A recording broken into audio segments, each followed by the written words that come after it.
Renungan pagi pulang ke rumah oleh Ellen G. White 30 Desember 2020. Mari kita berdoa. Bapa kami yang di sorga, Allah pencipta langit dan bumi, laut dan segala isinya, Allah yang maha besar, maha kuasa, sumber segalanya yang kami sembah selalu melalui anak-Mu yang tunggal, Yesus Kristus. Terpujilah Yesus, anak Allah yang maha tinggi, anak domba yang menghapus dosa dunia ini. Pada pagi hari ini kami bersyukur boleh bangun dan berbakti dan sebagaimana mendengarkan nasihat firman-Mu, kiranya ini menggugah dan mengubahkan hidup kami, agar sungguh-sungguh setia hingga tiba di sorga. Beserta kami sepanjang perbaktian ini kehendak-Mu yang jadi, ampun kami akan dosa dan salah, karena kami berdoa hanya dalam nama anak Allah yang tunggal, Yesus Kristus, yang adalah Tuhan dan Juru Selamat kami. Amin. Renungan hari ini akan dibacakan oleh Ibu Vivi Tambunan. Silakan, Mama. Selamat pagi. Renungan kita berjudul Surga dimulai di dalam jiwa. Ayat inti terdapat dalam Matius 22 ayat 37. Kasihilah Tuhan Allahmu dengan segenap hatimu dan dengan segenap jiwamu dan dengan segenap akal budimu. Surga berawal di dalam jiwa, dan ketika pikiran surgawi meningkat, Kristus semakin dihargai, dan akhirnya menjadi yang terutama di antara 10.000, seorang yang sama sekali menyenangkan. Tetapi karena iblis diizinkan untuk mengendalikan pikiran, sifat-sifatnya menjadi bagian dari karakter orang yang dia kendalikan, dan orang-orang berdosa melatih diri mereka sendiri ke dalam lebih banyak lagi kefasikan. Jika kita mau melihat surga, kita harus memiliki surga di bawah. Kita harus memiliki surga untuk masuk surga. Kita harus memiliki surga di dalam keluarga kita, melalui Kristus terus-menerus mendekati Allah.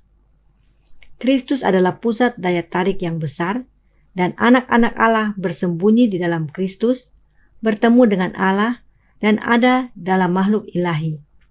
Doa adalah kehidupan jiwa. Itu memberi makan kepada Kristus. Kristus memberi makan kepada jiwa.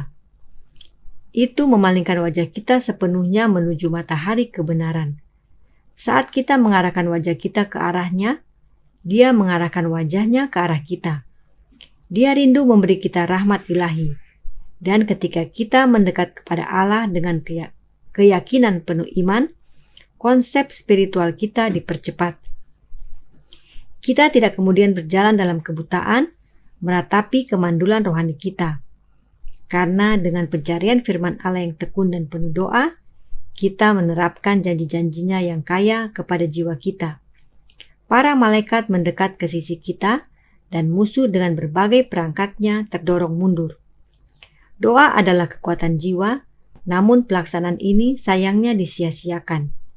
Dengan doa yang sederhana, sungguh-sungguh, menyesal, pikiran surgawi akan sangat meningkat. Tidak ada cara anugerah lain yang dapat diintegrasikan, dan kesehatan jiwa harus dilestarikan. Doa membawa jiwa ke dalam kontak langsung dengan sumber kehidupan dan memperkuat urat rohani dan otot dari pengalaman kerohanian kita.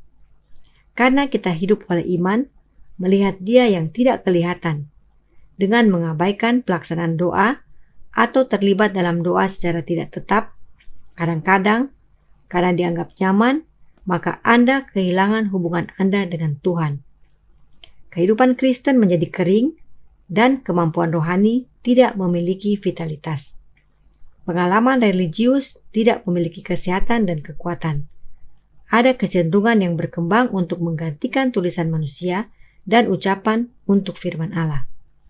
Ini adalah anugerah Allah semata yang dapat menghidupkan dan menyegarkan jiwa. Kata-kata nubuat yang sangat berharga diungkapkan kepada mereka yang menjadi pencari kebenaran, kekayaan kasih karunia Kristus.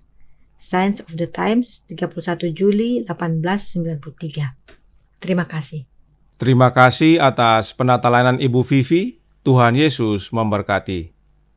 Selamat pagi, saudaraku dalam Tuhan. Suatu pesan yang menguatkan yang renungan hari ini nyatakan. Kita harus memiliki surga di dunia ini untuk masuk surga di atas. Dan surga itu berawal di dalam jiwa. Karenanya, kita perlu cari tahu bagaimana caranya memiliki sorga di dalam jiwa kita.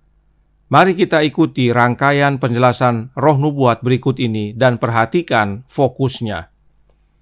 Manuskrip 28 tahun 1901 paragraf 11 menyatakan, Dia ingin kita percaya kepadanya, sepenuhnya percaya pada firman-Nya, sehingga kita akan membawa sorga ke dalam hidup kita di bawah ini. Kita bisa membuat sorga di dalam hati dan di rumah sebagaimana kita berjalan, jika hidup kita tersembunyi bersama Kristus di dalam Allah. Dengan demikian, kita bisa membawa sukacita dan kenyamanan ke dalam kehidupan orang lain. Sukacita Kristus akan tetap ada di dalam kita, dan sukacita kita akan menjadi penuh.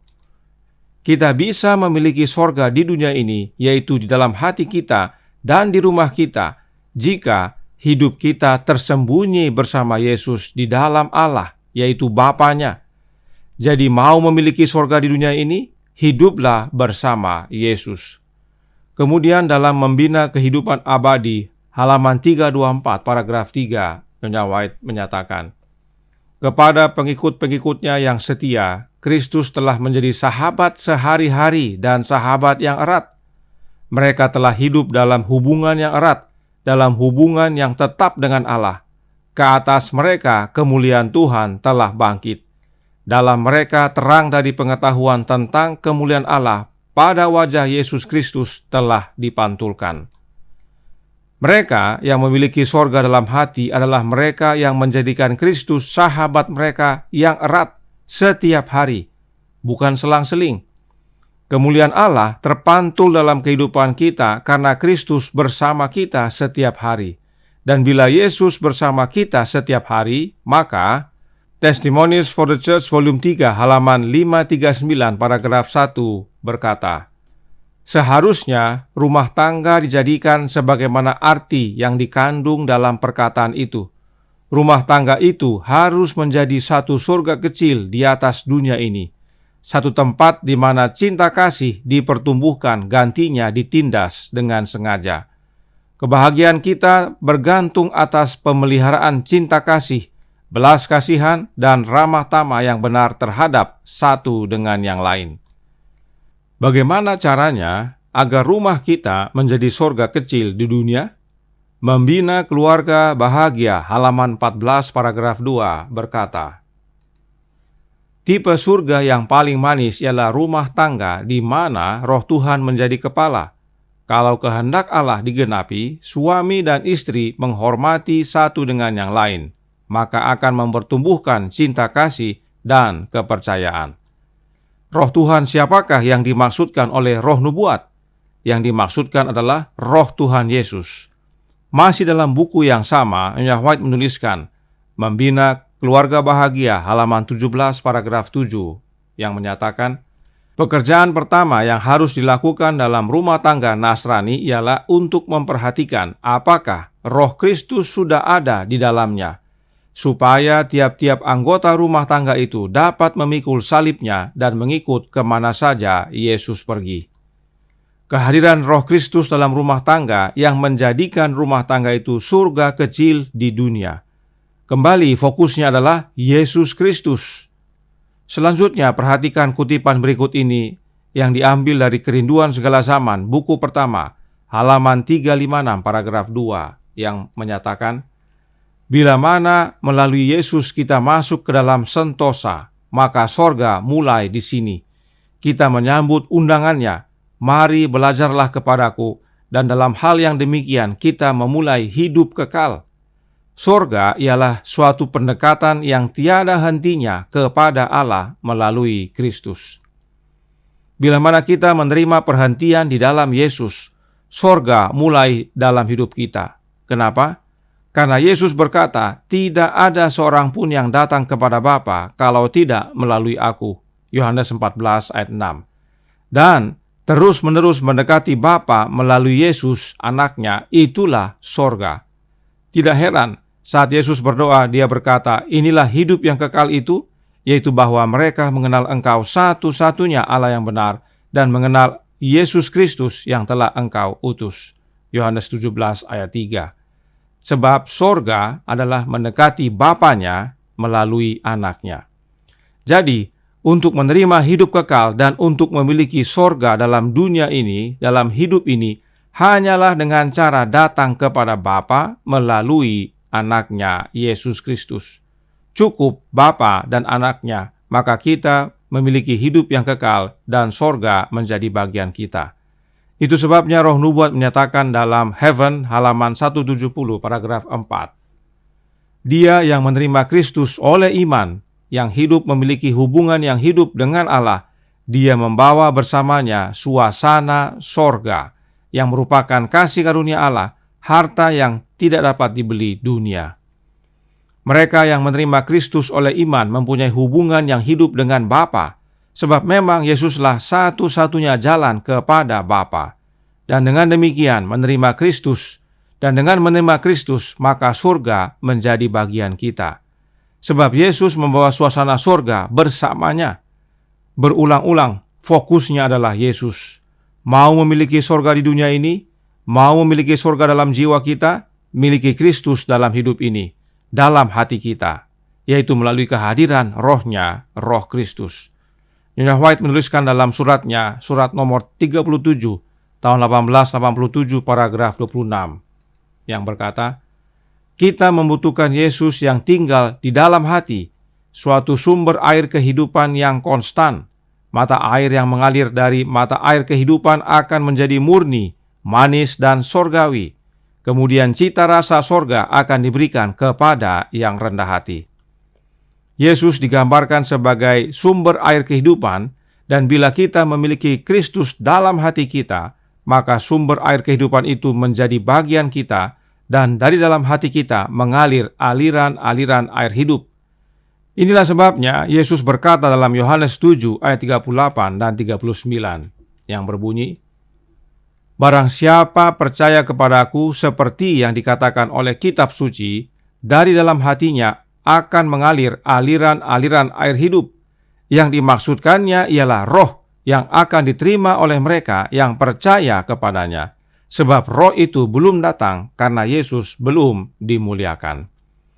Aliran air hidup itu adalah lambang dari roh yang akan diberikan setelah Yesus dimuliakan. Dan roh itu adalah rohnya Kristus itu sendiri, sebab dialah sumber air hidup itu. Itu sebabnya Roh Nubuat menyatakan pentingnya menerima Kristus di dalam hati kita, sebab dialah sumber air hidup itu, yaitu air hidup yang sorgawi. Dan ingat, di dunia baru nanti ada dua tahta, yaitu tahta Bapa dan anaknya, dan dari tahta itu mengalir sungai air kehidupan. Jadi jelas saudaraku dalam Tuhan, surga itu adalah dengan memiliki Kristus. Dialah segala-galanya bagi kita. Dan itu bisa kita mulai di dunia ini. Surga bisa jadi bagian kita di dunia ini asal kita menerima Kristus di dalam hati kita oleh iman melalui kehadiran Roh-Nya yang kudus, Roh Kristus. Sebagai penutup, Roh Nubuat menyatakan dalam Menjadi Putra dan Putri Allah halaman 116 paragraf 6 yang berbunyi, kalau engkau mau menjadi seorang saleh di sorga, engkau mestilah lebih dahulu seorang saleh di dunia. Untuk menjadi orang saleh hanya dengan satu cara, yaitu menerima Kristus dalam hati kita oleh iman melalui kehadiran Roh-Nya yang kudus, Roh Kristus. Karenanya, berdoalah kepada Allah Bapa, minta agar Bapa mencurahkan Roh Anaknya ke dalam hati kita. Karena itulah sorga dalam hati, dan itulah hidup kita di dunia ini untuk melayakkan kita menerima kehidupan yang kekal di sorga nanti. Tuhan memberkati, saya bawa dalam nama Yesus. Amin. Mari kita berdoa. Bapa kami yang di sorga, Allah pencipta langit dan bumi, laut dan segala isinya, Allah yang maha besar, maha kuasa, sumber segalanya, yang kami sembah selalu melalui anak-Mu yang tunggal, Yesus Kristus. Terima kasih atas nasihat yang indah pagi hari ini. Kami boleh memiliki sorga di dunia ini, asal hidup kami tersembunyi dalam Kristus. Roh-Nya menjadi bagian hidup kami. Karena sorga itu adalah mendekati Bapa melalui Yesus. Sebab Yesuslah satu-satunya jalan kepada Bapa. Tolong kami ya Bapa, curahkan roh anak-Mu dalam hati ini, kehendak-Mu yang jadi, Ampun kami akan dosa dan salah, karena kami berdoa hanya dalam nama Anak Allah yang tunggal, Yesus Kristus, yang adalah Tuhan dan Juru Selamat kami. Amin.